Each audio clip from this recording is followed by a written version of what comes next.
ignition. Liftoff. When Alan Shepard blasted off from Cape Canaveral in 1961, he left behind his other rocket ship, a Chevy Corvette. He owned a few of them over the years. Several astronauts did, in fact. Images that forever linked the Corvette to real adrenaline junkies. It moves now to the test car garage, where... But it was 1963 when the Corvette turned into something truly special. The newly unveiled Stingray. A car worthy of its sports car designation. It became an instant classic, and still is today. And now, a half a century later, Chevy is taking a very bold leap, bringing the hallowed Stingray back. Here comes the best Corvette ever. Unleashed in Detroit last week, General Motors is hoping the new Stingray will put America's oldest auto nameplate back in the winner's circle. It's lower, wider, it's faster, and it's got an attitude. It's like a fire-breathing monster. It looks like it. As the editor of Automobile Magazine, Jean Jennings has seen Corvettes come and go. But this time, she says, GM is sending a message. It still has the wherewithal to make a dream car. A two-seat sports car that costs a lot of money and delivers, I mean, a huge whack of fun. That's how you see it, though? Is this huge whack of fun? That car is a huge whack of fun. What else is it? It's a two-seat car with a giant motor right between your legs. Bah, I'm out of here. Its V8 cranks out 450 horsepower, but it's hardly a gas guzzler. It can shut down half those cylinders for better fuel economy. And the interior now looks and feels much more like its European competitors. Pretty much anything that you can hear, feel, or touch, you can pretty much customize it all. Taj Jukter is the Corvette's chief engineer, and this is his baby. And it's the only one. So you're the first outside person. Am I really? To sit in one of these. So he was understandably a little nervous about taking us on its first ride. It just feels...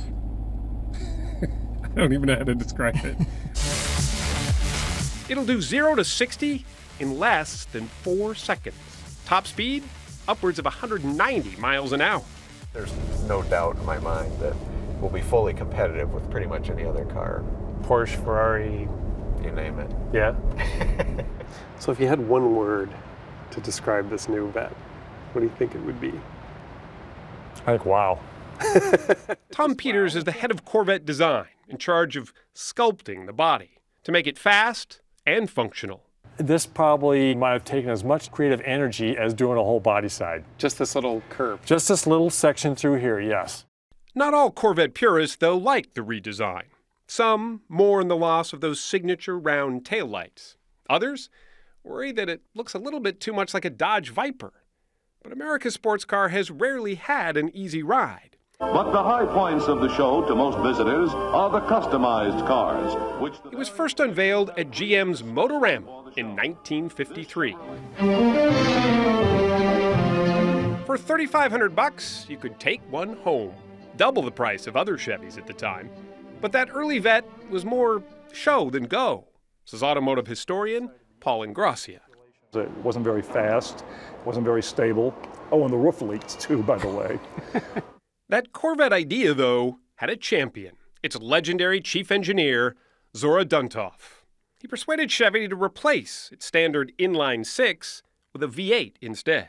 And soon, the Corvette was tearing up the track. Over the years, he actually added suspension, transmission, steering, that really made it a real legitimate sports car instead of just a fashion statement.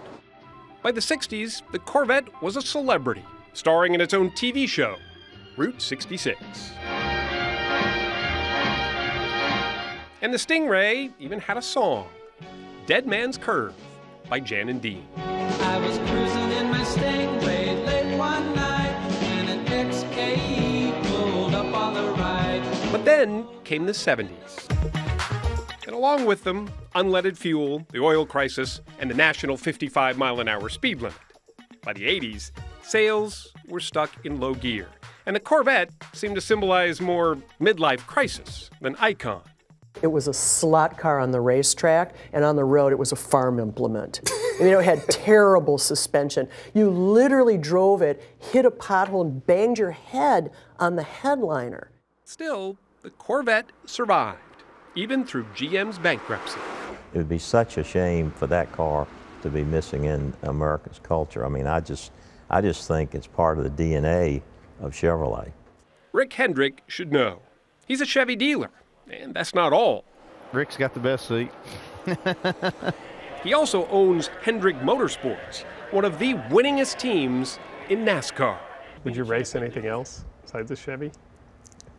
Never have. His passion for Chevy has turned into, well, almost hoarding. So what does this have in it? Wow.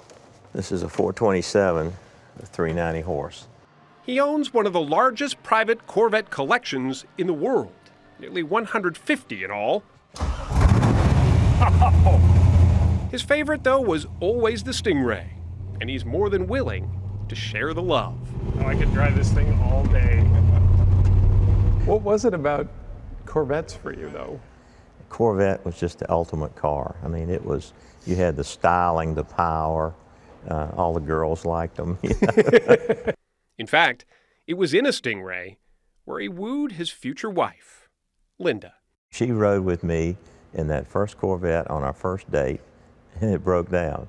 What'd she say? She wasn't very impressed.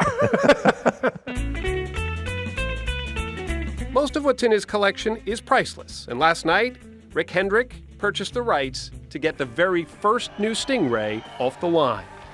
Well, I think this car will probably be one of the most sought-after cars that we've seen in a long time. Will the new Stingray live up to its pop culture royalty? Well, that's between you, the wheel, and the road.